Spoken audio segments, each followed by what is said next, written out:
If ever there was a bike that personified rip your house off the foundation, this is it, the GS1150E, one of the most winningest bikes in drag racing history. Definitely old school badass. This bike's almost 40 years old and it's still dominating to this day. Vance & Hines makes a modern pro stock billet blocks for this engine that are still dominating the drag racing series. In fact, the world's fastest drag bike was a GS1150 based block engine, legendary, king of the drag strip. This one right here is set up for pro street. Take it to any track and race it right the way it is. But what really struck me about this motorcycle is if you look at our videos, I've ridden on video over 7,000 motorcycles.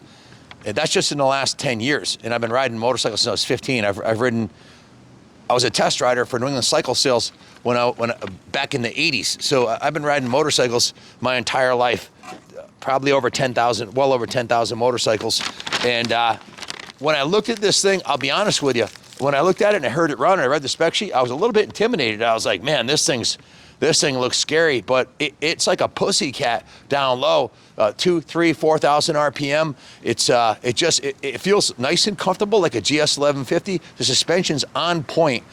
Zero flex. It's got the Hayabusa front end on it, the Hayabusa wheels, and it's just felt very stable. It's very long. It corners. I can turn around on this 2-lane road, no problem. So the turning radius is decent on it. It's a spectacular machine. It's really well thought out, and it's got a lot of goodies on here. Literally, there's over $27,000 of parts and labor were put into this bike to turn it into what it is now. Jimmy just finished it. We had the mad scientist Tony make some of the custom wheel spacers that we needed in brackets and stuff like that to mount the Macintosh swing arm on there. It wasn't quite finished. Jimmy just did it and did the super tune on it. It's tuned to the nines. It runs freaking phenomenal. With nitrous, this bike would be with a 50 shot of nitrous, this would be a high 8-second quarter-mile bike. Right now, it's in the low nines, we'd guesstimate.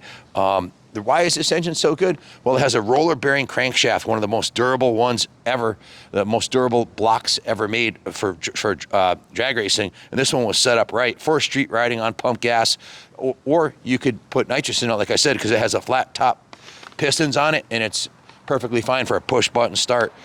Jimmy, the tech who was working on it, said he would use this as a daily rider.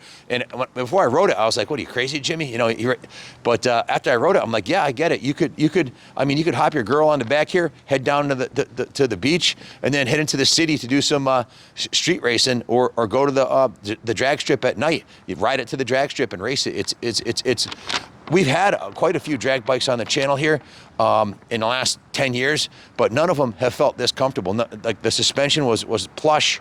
It's Hayabusa suspension. See, it's got the DLC coated lowers and the Hayabusa wheels, carbon fiber front fender. They're Hayabusa triple clamps. The rear shock is off the Hayabusa. The rear wheels off the Hayabusa. The Tokiko calipers are off the Hayabusa, and so are the rotors. So all proven components. So it doesn't have blinkers on it. Check on your state as far as legality. And the headlight switch is on a switch on the back of the headlight, so the wiring's been simplified a little bit. But definitely a fun bike to ride around. Let me go over the spec sheet on here, because it's a pretty potent machine. 1327 cc, flat top pistons. It's a 1985 GS1150. It's original blue and white factory paint job. Started with a good, clean machine that had never been down and had a lot of potential, and went to the extreme on it. It's got the Macintosh swing arm with air in the arm for the air shifter. You can see the air gauge on the. You can zoom in on that, show that to them.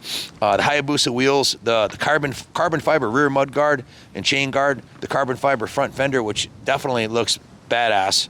It's got the GTR SS Spider Sidewinder exhaust, which is the ultimate for horsepower and drag racing. The clutch cover is an MTC two-piece clutch cover. You want to show them on the other side. Has Dyna ignition, has the top end oiler kit. You can see the braided stainless lines going to the top end oiler kit. Zoom in on the MTC big block on the bottom there. Brand new big block, 1327.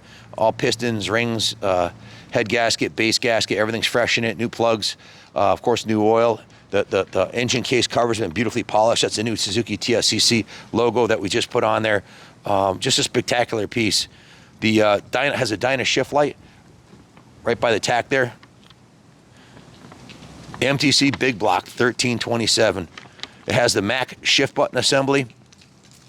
Pingle fuel petcock, so you never run out of fuel. And it has a crisply tuned set of Mikuni RS 36mm flat side carburetors with the brand new K&M pod air filters. Air shifter with electric kill switch. Of course, it's got the safety tether, so if you fall off, it shut the bike off. Has the FBG, that's an FBG kill switch. Also has an MTC lockup clutch. They chose GS1100 heads for the build.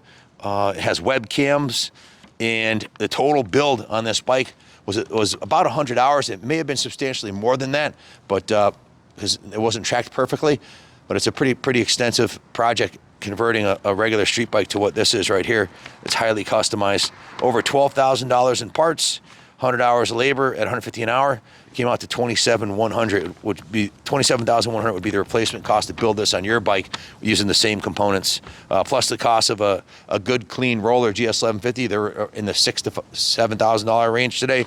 It would cost you around 33 grand to duplicate this thing exactly like this is. This one just got finished, and it's tuned really well, hauls ass, and I mean, the bike, you know what Jimmy said, the guy, the tech who worked on it? He said you could just ride this thing and then drop the mic and walk away. He goes, anybody who knows about these bikes is going to look at it and go, holy shit, this is a nostalgic piece of moto history right here. Super badass piece. The fit and finish on it is outstanding. The front wheels have the, I believe they're powder coated from the factory, metallic powder coating. The DLC coating on the forks is perfect. The gold coating on the uppers is mint. The original 1150 headlight and gauges are in excellent condition, showing 5,252 miles on the odometer. The forks, of course, are adjustable for compression and rebound. It has the LSL Superbike bars on here. You see the MPS shifter. Brand new Magura, top of the line Magura grips. Jimmy just put those on. A set of matched black levers. The paint job's freaking beautiful. I love the blue and white color on this bike. It's spectacular.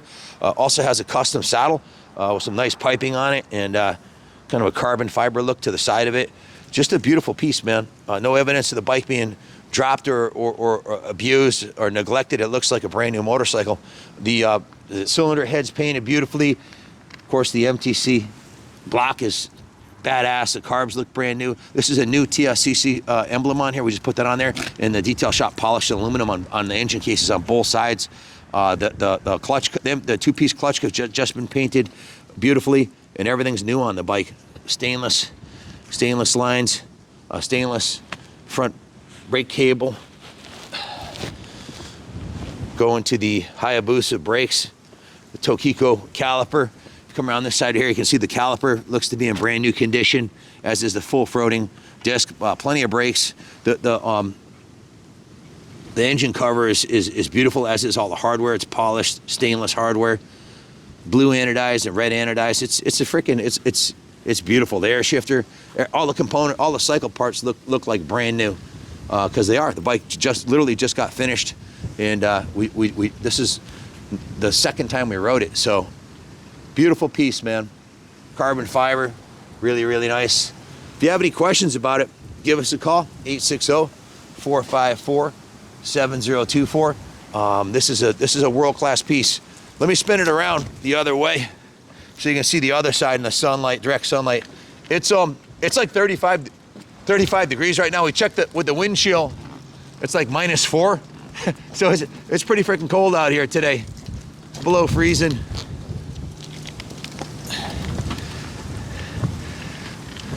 But I was not cold riding this thing, man. I was warm inside, that's for sure. There, you can get it in direct sunlight now. Show them the engine, how nice the engine case, the engine block and cases are. Just beautifully crafted. This thing's definitely a work of art. This is the kind of bike where you can take it down to Daytona for Bike Week, or bring it up to Laconia, bring it right to Orlando Speed World. You can run this thing all day in the traffic on Main Street, and then take it to Orlando Speed World and run the drag strip at night. Let me get out of the light. Sorry about that. Even the finish on the carbon fiber is super nice.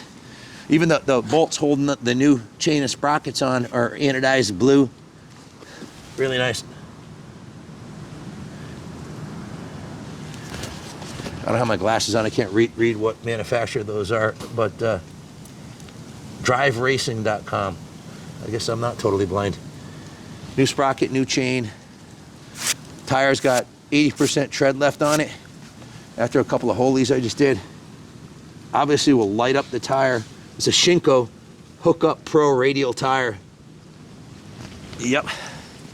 Yeah, it hooks up and it'll spin the tire third gear.